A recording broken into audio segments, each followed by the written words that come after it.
तो ये कहानी नीनो नाम के एक ऐसे आदमी के बारे में है जो अपनी 3 दर्जन फैमिली मेंबर के साथ एक छोटे से घर में रहता है। और इस घर में सिर्फ एक ही रूम है और ये दो भी एक छोटे से गटर के रूम के जैसा है। दरअसल अपनी जॉइंट फैमिली के साथ रहते हैं। उसकी फैमिली में टोटल 36 मेंबर हैं, लेकिन उनके पास रहने के लिए सिर्फ एक छोटा सा ही घर है। इसीलिए उन्होंने इस घर की हालत एक गोदाम से भी ज्यादा बुरी कर रखी है। और उनके घर में प्राइवेसी नाम की कोई भी चीज नहीं है, क्योंकि उनके घर में सिर्फ एक ही बाथरूम था जिसमें सारा दिन बैठा रहता था, जिसकी वजह से उनके घर में बच्चों से लेकर जवान औरतें नंगी होकर उनके सामने ही कपड़े बदलती थी। और इस चीज को करने में उन्हें कोई भी शर्म महसूस नहीं होती थी। दरअसल कई साल पहले इन्होंने अपनी एक आंख गंवा दी थी, जिसकी वजह से उसे इंश्योरेंस कंपनी की तरफ से ढेर सारा पैसा मिला है। लेकिन इतनी गरीबी होने के बावजूद भी वो इन पैसों को अपनी फैमिली के साथ बांटना नहीं चाहता है।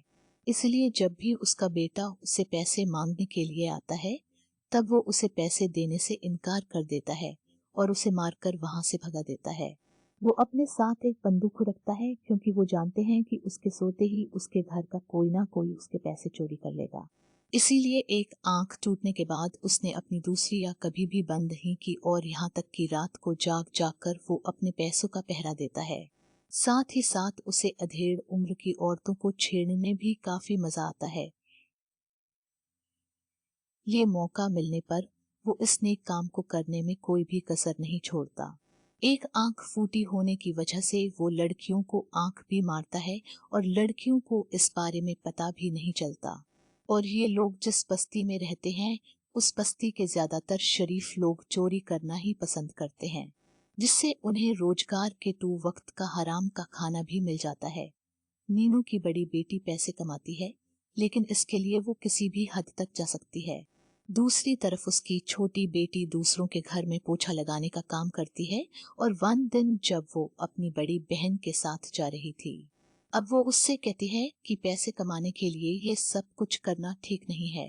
ये सुनकर उसकी बड़ी बहन कहती है कि दूसरों के घर में पोछा लगाने से तो ये काम अच्छा है, और नीनू का छोटा बेटा पैरों पर वैक्सीन करता है और लड़कियों की छोटी छोटी सी ड्रेस पहनकर लोगों को पागल बनाकर पैसे कमाता है।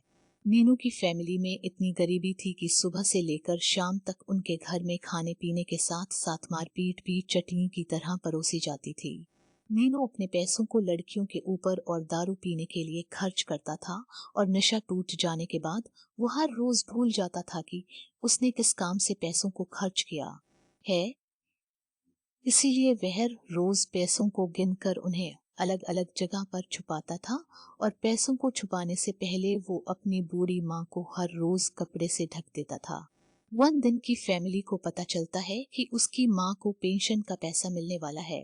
इसीलिए वो सभी जोर जबरदस्ती उन्हें पेंशन ऑफिस लेकर जाते हैं, और पैसों को निकालने के बाद वो लोग पैसों के लिए लड़ाई करने लगते हैं और अपनी बूढ़ी माँ को अपने बच्चों के साथ छोड़ देते हैं। उनके घर में गरीबी इतनी कूट कूट कर भरी हुई थी कि पैसों के लिए वो लोग किसी भी काम को करने से मना नहीं करते थे। जबकि नीनू के पास ढेर सारा पैसा था, लेकिन वो उन पैसों को उड़ाता था। वन दिन वो दारू पीकर रात को जब सो रहा था, तब वो सपने में देखता है कि उसकी फैमिली ने उसका सारा पैसा चोरी कर लिया है, और उस पैसे से वो लोग ऐश कर रहे हैं। जिसके बाद वो नींद से उठकर अपने पैसों को चेक करने के लिए जाता है, लेकिन दीवार तोड़ते ही वो देखते हैं कि वहां पर उसका एक भी पैसा नहीं है, जिसकी वजह से वो बौखला जाता है और घर को तहस नहस करके पैसों को ढूंढने लगता है। इसी दौरान उसे अपने बेटे के ऊपर शक होता है कि उसने ही जरूर उसका पैसा चोरी किया होगा। इसलिए वह उसे पूछने की बजाय वो सीधा उसे गोली मार देता है, और इस वजह से उसे पुलिस अरेस्ट कर लेती है। लेकिन अगले ही दिन वो अपने पैसों के दम से जेल से छूट जाता है।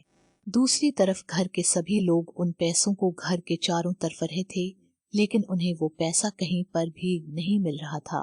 तभी वहां पर नींदों आ जाता है, और वो सीधा बाथरूम में जाकर उन पैसों को निकाल लेता है। दरअसल इन्होंने बाथरूम में पैसे छुपा रखे थे, लेकिन नशे में होने की वजह से उसे उस दिन ये बात याद नहीं थी। अब उसके जाने के बाद घर के सभी लोग उस आदमी को बहुत बुरी तरह से मरते हैं, जिसने कहा था कि उसने बाथरूम को अच्छे से चेक कर लिया है। उधर नहीं ने जब एक जगह पर दारू पी रहा था तभी वो एक धंधे वाली को देखता है और उसके पास जाकर उससे बातें करने लगता है। उसे कहते हैं कि वो काफी अकेले है और उसे उसके घर में कोई भी प्यार नहीं करता।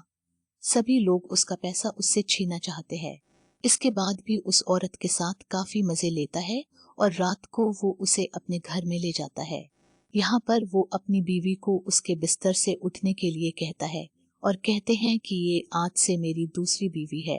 अब इसके बाद कुछ ही दिनों में वो उस धंधे वाले के साथ काफी घुल मिल जाता है और उसके ऊपर उन पैसों को खर्च करने लगता है जिन पैसों को उसने अपनी बीवी और बच्चों को भी नहीं दिया था। साथ ही साथ वो घर के लोगों को जाहिर करने में भी कोई कसर नहीं छोड़ रहा था, जिसकी वजह से घर के सभी लोग अब उससे नफरत करने लगे थे और उसे मारने के लिए वो लोग प्लान बनाने लगते हैं। one दिन जब घर के सभी लोग चढ़ जाते हैं तभी वो लोग वहां पर इस घटना को अंजाम देने का फैसला करते हैं। इसके बाद वो एक गाड़ी में भैंसों की तरह लोड होकर एक में जाते हैं, जहां पर पहुंचकर वो लोग नीनू के खाने में जहर मिला देते हैं। जब उस खाने को खाता है तब उसे पहले तो कुछ भी समझ में नहीं आता, लेकिन थोड़ी देर में वो समझ जाता है कि उसके खाने में जहर मिलाया गया है। इसलिए वो उन लोगों से कहता है कि मरने से पहले मैं पुलिस को इसके बारे में बता दूंगा कि तुम सभी ने मिलकर मेरे खाने में जहर मिलाया था। इसके बाद वो साइकिल लेकर वहां से पुलिस स्टेशन जाने लगता है, जबकि उसे पुलिस स्टेशन की बजाय हॉस्पिटल जाना चाहिए था।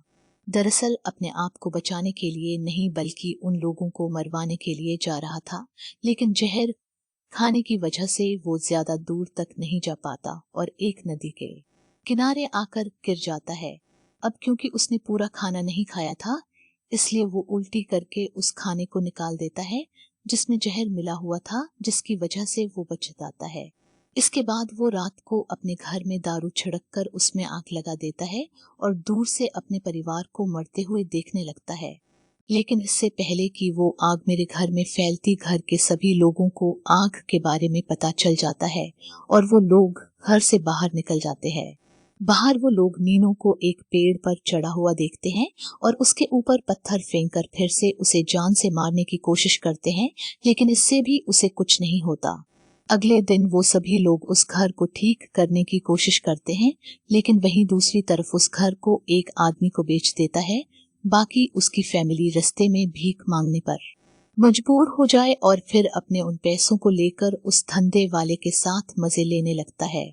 अब इसके कुछ दिन बाद वो आदमी जिसने उस घर को खरीदा था, वो अपनी फैमिली के साथ, जो कि एक लोकल ट्रेन की तरह खत्म ही नहीं हो रहा था, उनको लेकर नीनू के घर पर आता है, जो कि अब उसका हो चुका था। वो नीनू की फैमिली को घर खाली करने के लिए कहता है। अब घर तो उन्होंने क्या खाली करना था और उल्टा हाथापाई पर उतर आते हैं। इसके बाद अगले सीन में हम देखते हैं कि नीनू अपने पैसों से एक गाड़ी खरीदता है और वो उस गाड़ी को लाकर सीधा अपने घर में घुसा देता है, जिससे उनका अगर गटर से कबाड़ खाने में बदल जाता है। वो लोग उस कबाड़ खाने को गिरने से रोकते हैं और फिर वो दोनों ही फैमिली उस घर में रहने लगते हैं, जहां पर नहीं नो अपने 3 दर्जन फैमिली मेंबर और 2 बीवी के साथ रह रहा था। वहीं दूसरी तरफ वो फैमिली जिसने इस घर को खरीदा था, वो भी अपनी जॉइंट फैमिली को लेकर वहां पर रहने लगते हैं। साथ ही साफ नहीं हो अभी भी अपने घर के सभी लोगों के ऊपर शक भी करता है और अपने पैसों को अपने हाथ में लगे हुए प्लास्टर के अंदर छुपा कर रखता है। वो चाहता है कि उस घर के सभी लोगों को मारकर उस घर के जाने की उस घटना का राजा बना, जिसके लिए वो रात भर प्लान बनाता है। और इसी के साथ ये मजेदार कहानी यही पर खत्म हो जाती है। आपको ये कहानी कैसी लगी हमें कमेंट बॉक्स में जरूर बताइए और ऐसी और मजेदार इंटरेस्टिंग वीडियोस के लिए चैनल को सब्सक्राइब जरूर करें और वीडियो को लाइक और शेयर भी जरूर करें। धन्यवाद।